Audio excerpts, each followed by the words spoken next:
Alright everybody, so welcome back to round 2 of tonight's Friday Night Magic Standard Tournament. We're into round 2 of 4 rounds of Swiss, followed by a cut to top 4. Already underway on the right, Joe Lewis, who joined us in round 1 as he was the bye, sat in for some commentary action. He is playing an interesting blue-green devotion deck, which is basically a lot of mana ramp, and then Nykthos takes advantage of Cyclonic Rift as well as Prophet of Kruphix to generate a lot of mana and then just win off the back of some impressive permanents such as Jace, Architect of Thought, and the requisite creatures. His opponent is Brandon Hart, who is playing basically mono black devotion, splashing green for a few utility cards. I think that's the case. I may be wrong, as he just played the Scry land for green. No, that's right, because there's no green-black Scry land yet. More importantly, Brandon's stuck on one land here, already discarding, so this game might not be that good to see. And Joe with the turn 3 Jace, Architect of Thought off the back of an Elvish Mystic is going to go ahead and draw some cards. 2 Rifts and a Sylvan Caryatid here. So it looks like Joe's going to get a Rift and a Caryatid. I guess you could split the Caryatid and the 2 Rifts. That might be just as good here, since Brandon doesn't really have anything worth bouncing. But in this deck that Joe's playing with its abundance of mana, Overloaded Cyclonic Rift is quite a nuisance.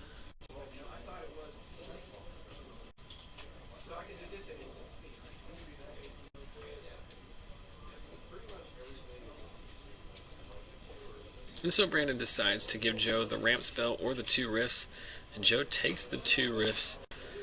Can't really fault him. It's a very awkward it's a very awkward split to do anyway. Brandon draws a Golgari Guildgate, so 2 comes into play tap lands, but at least Brandon does connect on his second land drop, so he might have a game, though he's definitely up against it here as Joe with an active Planeswalker, and having drawn 2 cards last turn. So there is a promo Caryatid into a Traveling Satyr. Traveling Satyr not nearly as good without Nykthos in play as it is just a 2 mana ramp spell, but in combination with the other 2 mana dorks and the 3 lands in play, Joe's going to have access to 6 mana next turn. Plays a land and he can have overload mana for his Rift. So here's a thought. See, he's going to eat at least one of those Rifts if he wants to, and Joe has already naturally drawn another one. So we see 3 Rifts, Arbor Colossus, and a Prophet of Kruphix. You might want to take the... I don't really think it matters at this point, depending upon what your hand is like. So you take the Prophet here.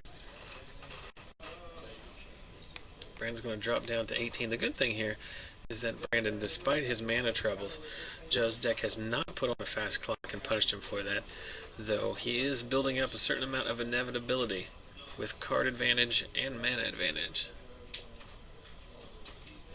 I think I said Traveling Satyr. I think I say Traveling Satyr every week, much like I always say Burning Tree Shaman instead of Burning Tree Emissary, so apologies for that, as I am very bad at what I do. So Brandon going to shock himself with an Overgrown Tomb here. Joe reveals an altered card that I can't make out. Is that a swamp? Forest Island? I don't know what that is. I do not know. Is that a promo? I couldn't make out what that card was, and in the meantime, didn't notice what Joe drew. So apologies for that. I'll make sure to go ask Joe in between rounds to find out what that card was.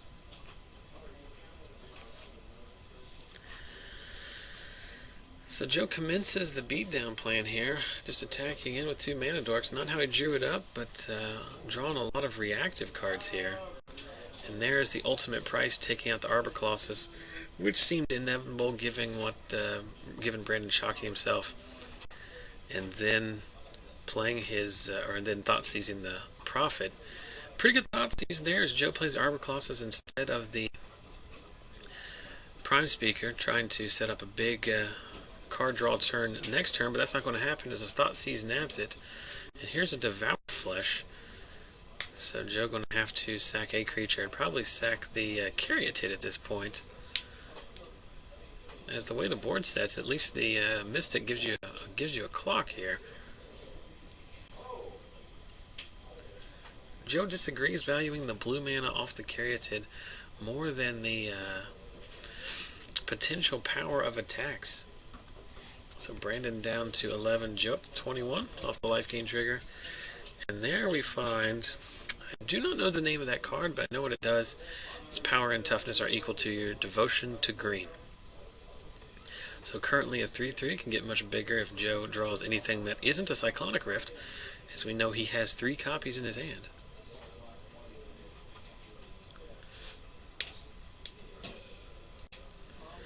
So Brandon's struggling here. He's found a 3rd land, but he's missed a considerable number of land drops. He's trying to trade 1 for 1 with Joe's deck, and he's kept his life total relatively intact, given how bad this game has gone for him. But no 4th land, just passing the turn back.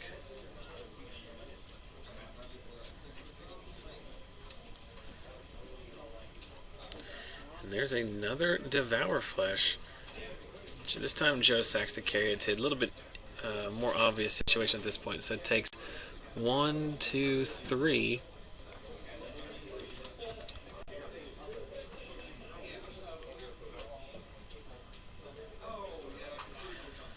Not sure what the life total situation is, but Joe keeping track of it out there, so I'll trust them for it.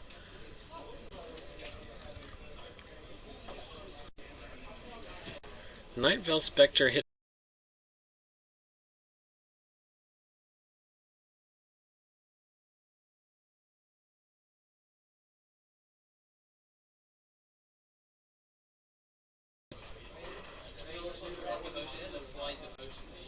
Okay.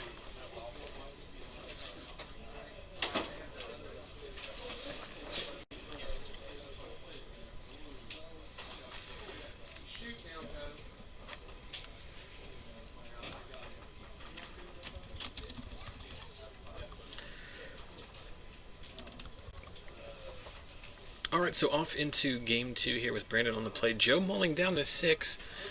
His turn 1 Elvish Mystic is going to eat a turn 2 Devour Flesh out of Brandon. So trying to stymie some of the ramp effects. Keep Joe honest here. That land he played is an Altered Island. I had to figure that out after the first game, but I did get confirmation on that, so Joe finds his 2nd land, but does not have a play, and Brandon shoves a card off of a Temple of whatever blue-green is called. Temple of Mystery, I believe. So man down again as Abrupt Decay takes out an Elvish Mystic. Joe's stuck on 2 lands here, and there's a Desecration Demon, so Brandon's Bug Control deck working good. I had it as a Devotion deck earlier, and after game 1 realized this is not the deck Brandon played last time he was here. This is more of a controlling bug build. We've yet to see a blue card, I think, but we'll see how it goes. So Desecration Demon doing what it does best, attacking for 6 through the air. It's going to put Joe down to 15. Joe's stuck on just 2 mana here too. In a bit of a situation, Brandon with a fistful of cards, and now a Reaper of the Wilds, which is going to get bounced with the Cyclonic Rift, as Joe's just cycling cards to effectively fog. He finds a Nykthos, but now we're seeing the perils of playing Nykthos. So good when you have a high devotion count, not so good otherwise. So Demon continues to serve in here. Joe's going to be in a bit of a situation. His deck is not one that can effectively deal with Demon long term. Here's a Simic Charm. Going to bounce that Reaper again.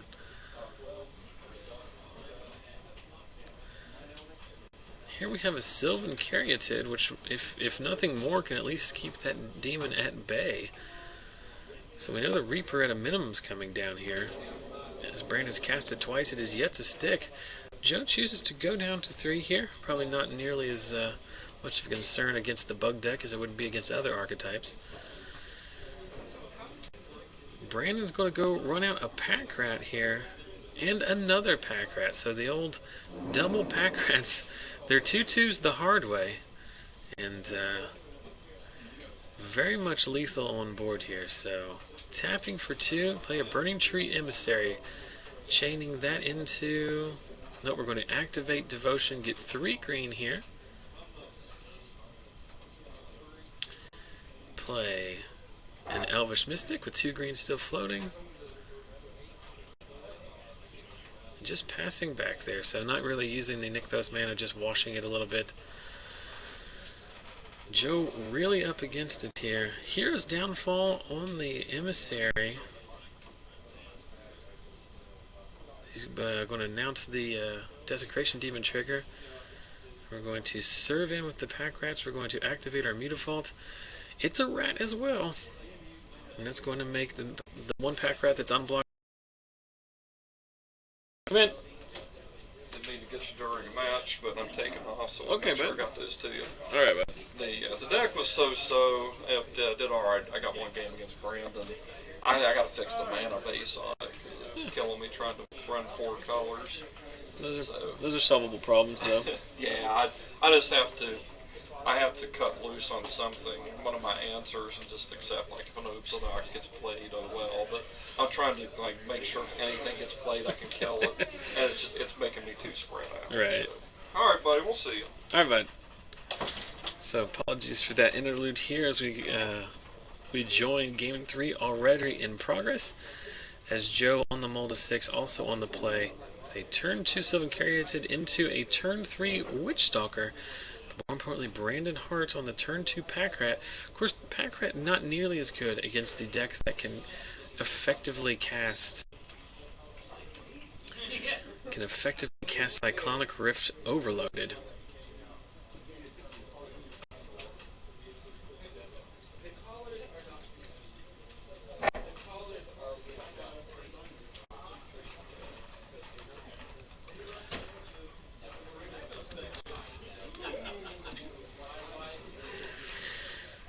So, excuse me.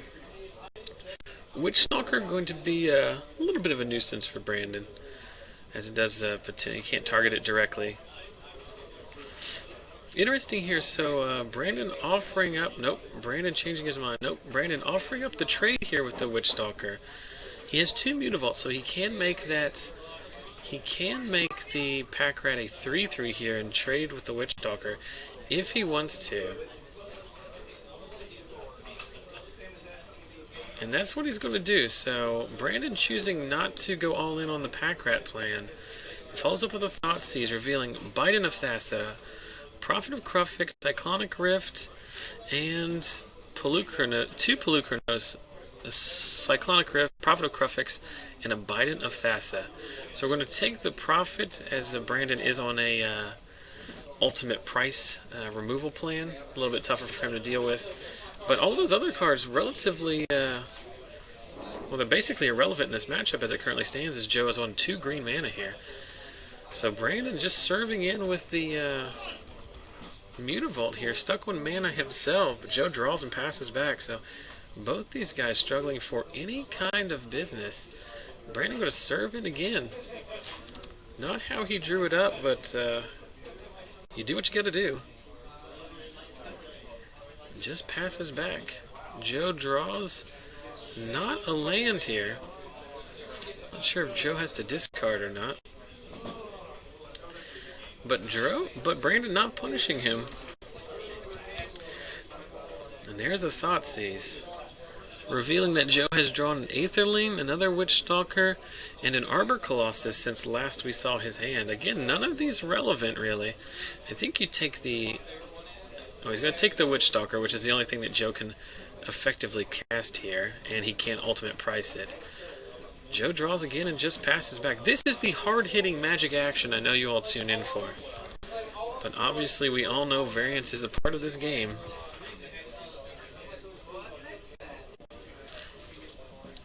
Brandon just forced to discard a Nightveil Spectre.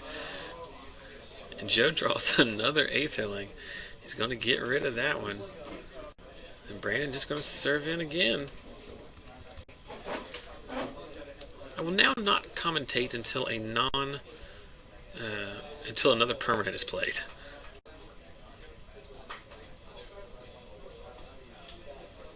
Hey, yo, it's in only took me 2 turns, but Golgari Gilgate makes an appearance. Still not going to influence the board directly yet, but next turn, Brandon's going to be able to untap and attack in with 2 Mutavaults as Joe finds an island, but Cyclonic Rift is non-land permanent, and Brandon finds his 5th land here. I would say the plan is just to attack in here. I don't see any reason, as a 3-turn clock as it is, I would just get the damage in. Brandon agrees. We're going to Simic Charm, so boomerang one of the Mutavaults. It's a pretty small misstep at the time. I'm sure Brandon didn't really think about it, but by playing his land before the attack, Joe effectively fogged for 2 turns, as Brandon will have to play his Mutavault next turn and wait another turn for him to be able to attack with it. So Joe buying himself a lot of time here, though he is still up against it. 4 mana for a Pelucranos, more than likely going to be immediately Doombladed or Ultimate Priced or Hero's Downfalled. There's the Mutavault we knew Brandon was going to play that got bounced last turn. And here comes an Ultimate Price, it feels like, or a Devour Flesh. No, it is an Ultimate Price. So man down, serve in with the Mutavault. Joe drops down to 7 on a 2-turn clock as it stands. We know there's another Pelucranos in Joe's hand, so he's at least going to be able to clog up the ground and force Brandon to have another removal spell. But we also see Joe draws into a Burning Tree Emissary, which is actually a pretty good draw here. We're just going to cast the Pelucranos instead. So instead of casting Emissary into Pelucranos, I guess he's going to try and just take the damage here, assuming Brandon doesn't have a removal spell, and try to load up a Nykthos activation next turn. But I don't think that's going to be any good.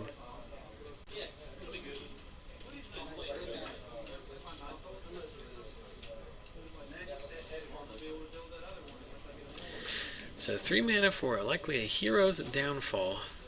We still got a Mutavault open. So the little Mutavaults that could continue to tick Joe down from, I believe, 21 life because of a Devour Flesh. Joe's going to shove another card to the bottom off of a Temple. And here's a Burning Tree. Chaining into what? Chaining into nothing. So this is why I think the play last turn would have been to play the Emissary into the Pelucranos.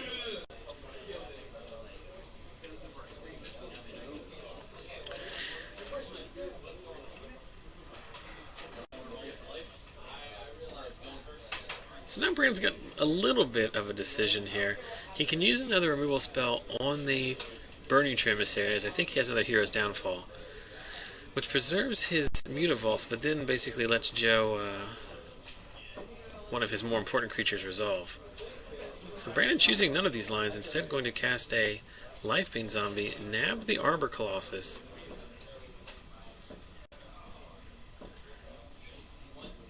Leaving a Rift, a Bident, and an Aetherling.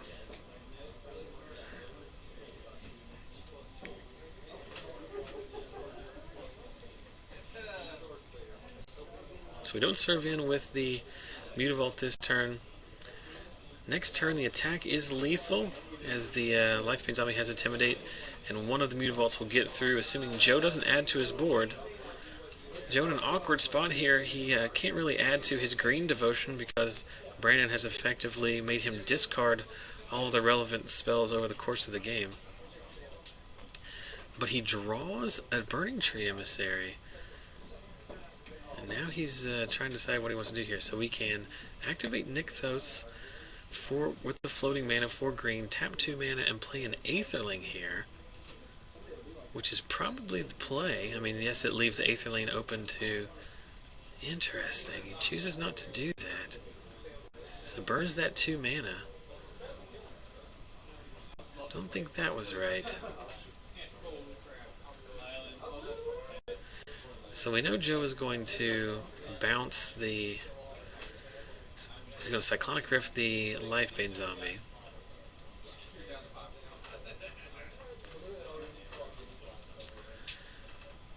That play made obvious by the line that Joe chose by not tapping out.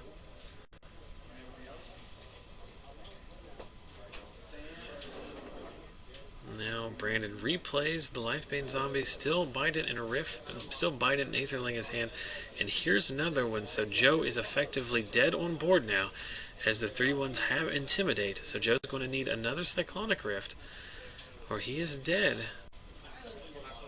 And he draws an Arbor Colossus, which is not going to be good enough. So some mana troubles from Joe in both games, though those mana troubles were the result of Brandon's removal on Joe's mana creatures. So a tale of three very different games. Joe basically whitewashed Brandon in game 1 due to some mana stumbles of his own. And then Brandon gets both of the sideboarded games on the back of what seems like an infinite string of removal. But what do you expect out of the black deck, as the black has a lot of goodies these days to play around with. Guys, we're going to step outside for a second here, see if there's another match we can move over. But we are running low on matches this week, so if we can't find another one, don't be too surprised. But we'll be back with round 3 of 4 shortly, and then move on into our top 4 later this evening. So